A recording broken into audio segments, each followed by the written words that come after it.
Halos buong magdamag na nag-iiyak itong si Liam dahil nga sumakit na sumakit ang kanyang ngipin. First time nga sumakit ang ngipin nito ni Liam at bago rin sa amin to ni Daddy C. Kaya naman pare-parehas kami ay walang tulog dahil nga binantayan namin itong si Liam. Yesterday nga ay hindi rin siya masyadong nakakain dahil nga sumasakit nga ang kanyang ngipin. Alam niyo naman na mahilig talaga itong si Liam kumain, kaya naman kada na lang kakain siya ay napapatigil siya o hindi niya natatapos ang kanyang pagkain dahil nga nauunahan ng sakit ng kanyang ngipin. Actually, 2 days ago pa nga talaga masakit ang ngipin nito ni Liam. Kaya naman, pinaschedule namin siya sa pinsan ko na dentista na nakabase sa Santa Rosa, Laguna. Sunday nga, available si Daddy C. Kaya naman, Sunday ang inischedule ko para makapagpa-check up itong si Liam. Kaya lang, hindi nga namin inaasahan na isang buong gabi ay hindi nakatulog si Liam dahil sa sobrang sakit ng kanyang ngipin. Kaya naman, kinaumagahan ay kinontak ko nga agad ang clinic kung saan nakaschedule si Liam para makapagpa-check up ng Sunday. Sinabi ko nga yung cases ni Liam na kung saan hindi siya nakatulog ng magdamag dahil sa sobrang sakit ng kanyang ngipin. Kaya naman, in-advise nga ng dentist na dalhin na nga lang muna si Liam sa pinakamalapit na clinic para nga makapagpa-check up si Liam at maresetahan ng gamot. Buti na nga lang ay na-advisean ako nito ni doktora kung anong gagawin dahil sa totoo lang ay hindi ko talaga alam kung anong gagawin ko. Dahil naman talaga kapag ka talaga may sakit ang anak natin ay hindi talaga natin alam kung anong gagawin natin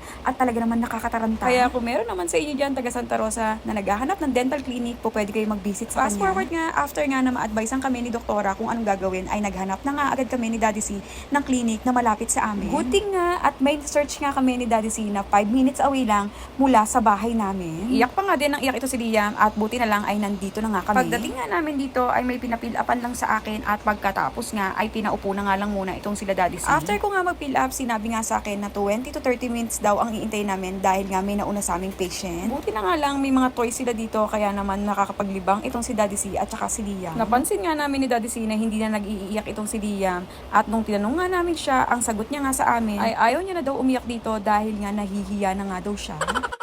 Tinanong ko nga kay Liam kung gusto niya dito, kaya lang ang sagot nga sa akin ay ito. Tumakbo na lang, doon na lang. Ayaw mo dito sa McDo niya. Ano, saan? Saan? Ayun na.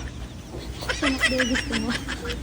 Ayaw mo sa dentist? O, diba? Masakit na nga ang ngipin. Pagkain pa rin talaga ang pinipili. Guys, ang dami meron dito ah. Jingle bell, ibili mo na.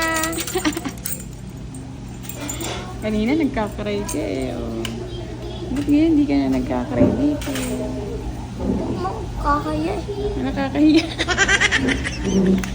Nakakahiya daw mag-cray dito da. At dahil nga walang record si Liam dito, ay kailangan pa palang picturean. Kaya naman etong si Liam na sinabing picture daw ay pumost pa nga. O diba, masakit na nga ang ngipin at talaga naman pumopost pa rin talaga sa camera. Habang nga nag-aantay kami, itong si Liam ay naglaro na nga lang muna, naglaro at nilibang na nga lang muna ang kanyang sarili. At itong si Daddy C naman ay pumunta na nga lang muna ng McDo para bilhin nga yung request ni Liam. At after nga ng ilang minuto ay pinapasok na nga kami dito at dito na nga lang daw namin intayin si doktora. At para nga hindi mainip itong si Liam, pinadala na nga lang muna ng mga assistant yung toy na gustong laruin ito ni Liam.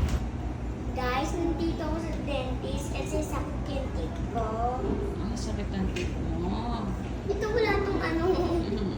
Marami silang toys dito, anak. Dumi nga, dumi. Tsaka meron pa.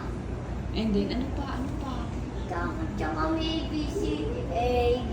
Ayun o. Ayun o.